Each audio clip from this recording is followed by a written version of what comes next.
महत्वाची घडामोड राष्ट्रवादीच्या कोर कमिटीच्या बैठकीला सुरुवात झाली। देवगिरी बंगल्यावर सुनेत्रा पवार यांच्या उपस्थितीत बैठक सुरू आहे। सुनील तटकरे, प्रफुल्ल पटेल आणि धनंजय मुंडे यांची बैठकीला उपस्थिती आहे।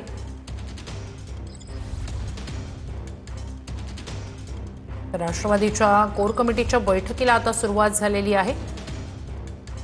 देवगिरीवर ही कोर कमिटीची बैठक होतीये। सुनेत्रा पवार यांच्या उपस्थितीत ही बैठक विधान परिषद निवडणुकीच्या पार्श्वभूमीवर आता कुणाला उमेदवारी जाहीर केली जाते याकडे लक्ष असेल।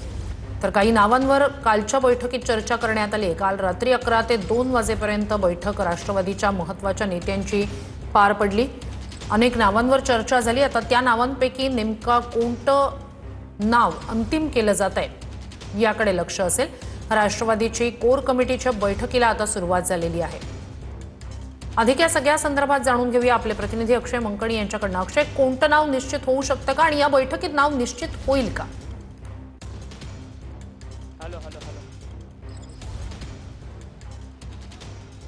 नक्कीच खरं तर राष्ट्रवादी काँग्रेस पक्षाची कोर कमिटीची बैठक जी आहे ती सध्या देवगिरी बंगल्यावरती सुरू झालेली असल्याचं आपल्याला पाहायला मिळते। या संपूर्ण बैठकीकरता उपमुख्यमंत्री आणि राष्ट्रवादी काँग्रेस पक्षाचे राष्ट्रीय अध्यक्ष सुनेत्रा पवार, पार्थ पवार, त्याचसोबतच प्रदेशाध्यक्ष सुनील तटकरे, पक्षाचे कार्याध्यक्ष असलेले प्रफुल्ल पटेल, त्याचसोबतच मंत्री हसन मुश्रीफ, दिलीप वळसे पाटील, धनंजय मुंडे आणि मंत्री छगन भुजबळ हे संपूर्ण या बैठकीसाठी उपस्थित झालेले असल्याचं आपल्याला पाहायला मिळतंय।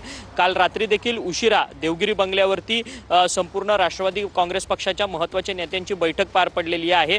विधान परिषदेच्या उमेदवारीचा अर्ज भरण्यासाठी उद्या शेवटचा दिवस आहे आणि अशातच राष्ट्रवादी काँग्रेस पक्षाकडे विधान परिषदेची एक जागा आलेली आहे आणि त्या एका जागेवरती कोणाची निवड करायची या सगळ्या संदर्भातला हा संपूर्ण प्रश्न जो आहे तो पक्षाकडे उपस्थित झालेला असल्याचं पाहायला मिळतोय। एका जागेसाठी तब्बल 70हून अधिक उमेदवार जे आहेत ते इच्छुक असल्याची माहिती जी आहे ती पक्षाकडून देण्यात आलेली असल्याचं देण्यात आलेली आहे आणि त्यामुळे खरं तर या संपूर्ण विधान परिषदेच्या एका जागेवर नक्कीच बैठकीत नेमकं काय होतंय आम्ही तुमच्याकडून अपडेट्स घेऊच। तूर्तास धन्यवाद।